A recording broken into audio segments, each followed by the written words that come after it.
almost barely any turbo lag. 6-speed manual, front wheel drive, bobbity boobity.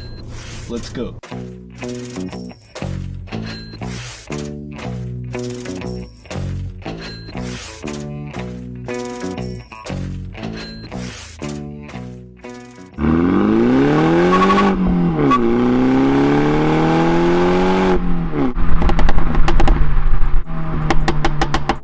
So here we are in the inside of the Mini Cooper John Cooper Works.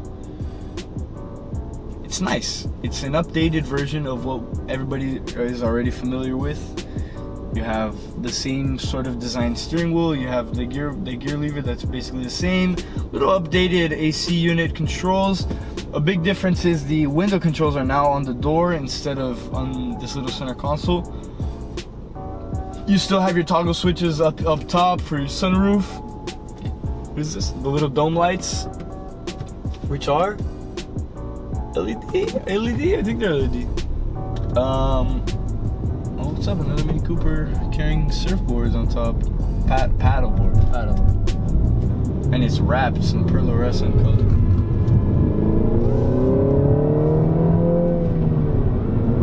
So the Mini Cooper, yeah. So it's a 2-liter turbo, 4-cylinder. It has.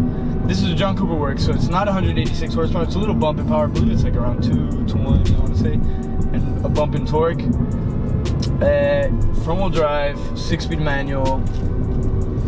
It's your Mini Cooper. So basically, front-end response is what you would expect. It's very good. It's darty almost. I haven't taken it on any hard corners, so I believe it'll still hold that characteristic. From the reviews that I've seen, it'll still have that characteristic of the little lift-off oversteer, which we'll find out as the day goes on. Interior build quality, you know, most of the things you've touched compared to, let's say, the GTI are maybe not up to par of the GTI, but they're still very good. Visibility, I haven't had an issue yet. You have some big side mirrors. This is a new model, so they redesigned it. It's a little more bulky, it's a little chubbier. So it's like a Mini Cooper gained a little weight, but this much legroom, I would say, well, I'd call that, what, like 5 inches of knee room in my driving position. And this is because I moved the seat a little bit forward too. Response of the engine is good.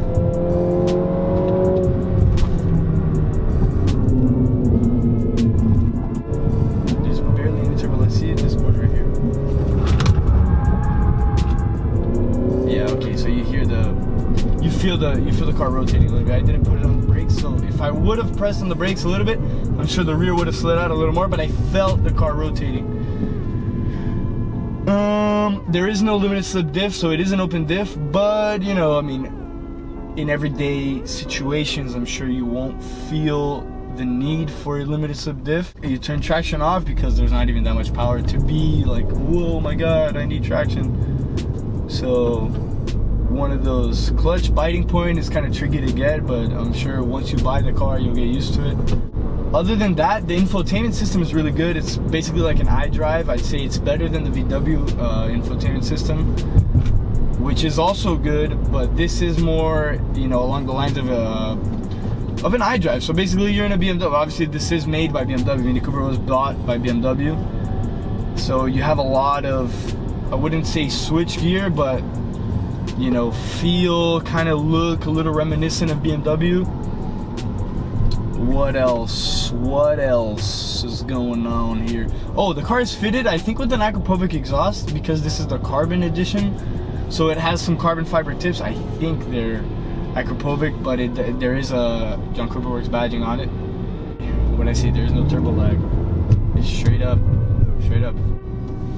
Gearbox feels good. You find the gears very easily. You can roll the gears.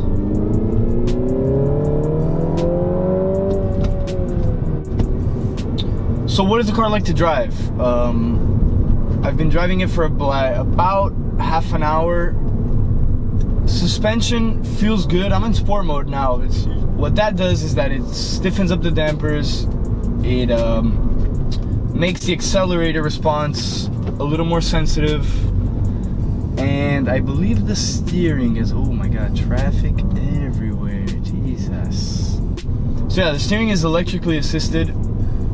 There's good feel. I was driving a Mark 7 GTI yesterday, comparing to that, which would be the competitor. The weighting feels better. It feels more natural. In terms of feel, I don't think they're there yet with the electronically assisted rack. But I'm sure over time, it's a new technology, so it's gonna get better and better. To give you a little background on the Mini, it started off with, you know, British Leyland, all the old British auto manufacturers. So it was basically your little small car, city car, econo box type of thing.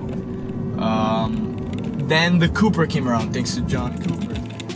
And the Mini became one of those, he was a legendary driver. It became one of those cars where not only did it handle well, but it competed and won a lot of races. You know, British Touring Car Championship, you know, against Camaros that were fast on the straights, but on the corners they sucked. And unlike the Mini, so you know, you had like the Monte Carlo Rally where the Mini won. So it has a lot of racing pedigree given, you know, its background. So, you know, coming back to, you know, being a place to be in, it's very Mini-esque. So you have the circular speedometer, you have your tachometer here, and over the generations, there's been 3 generations since it's been brought back, thanks to BMW. And everybody knows Italian Job. So Italian Job, you had the original, not the original, but the 2001 Mini Cooper S that was supercharged. So it had the 2 little gauges here. It was a little different. Speedometer was in the big center console, which now is a radio and a nav unit. And you have the speedometer here in the center, and the tachometer is like a little side thing now. So, you know, other than that, you have your little toggle switches here. You have your start-stop, which is a cool toggle switch. You have your toggle switches up here for the dome lights and the sunroof, which has a panoramic sunroof. But, and there's always a but, and let's talk about the downside of the car.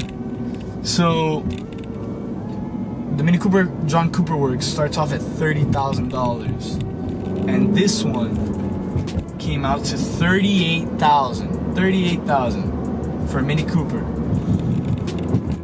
You know, that alone might just bring you towards the GTI Performance Pack that, as I found out earlier during my test runs,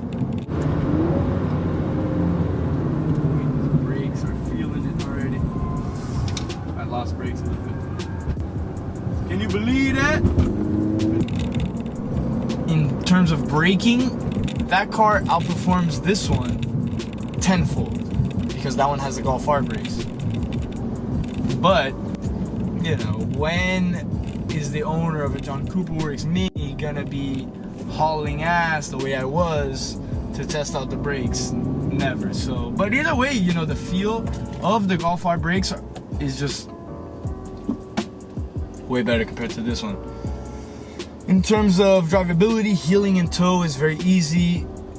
Rolling through the gears is nice. The steering is nice. Driving position is very nice. You have the center console, the armrest here, so you're basically driving elbows down, just hands, you know, chilling. You're here like, whoa, what's up? Hey, this is my Mini Cooper. What else? The interior, it's what you would expect a Mini to be. It has, you know, the huge center circular screen here, but at first it used to be a speedometer. Now it's a radio navigation.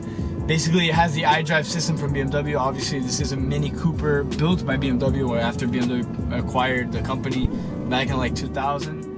And yeah, it's good. I mean, iDrive used to suck. Now it's pretty good. You know, you can't really complain. It's very intuitive. It's better than the VW MMI or whatever you want to call it.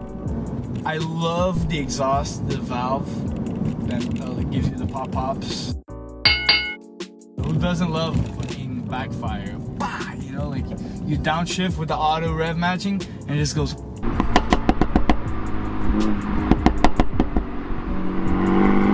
The original Mini actually kept being produced until 2000, but yeah, obviously US never got it.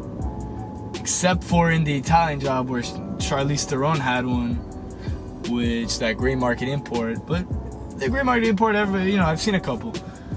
And, you know, again, that's when the first gen BMW Mini came out, which was the supercharged Mini Cooper S, which was a phenomenon in the world because everybody wanted one. And then the second gen, the R56 came out, which is the turbocharged 2-cylinder, which was sick. But the thing, oh, actually, that brings me to another point. That car had a fuckload of torque steer. A fuckload. And I don't feel any on this one. At all.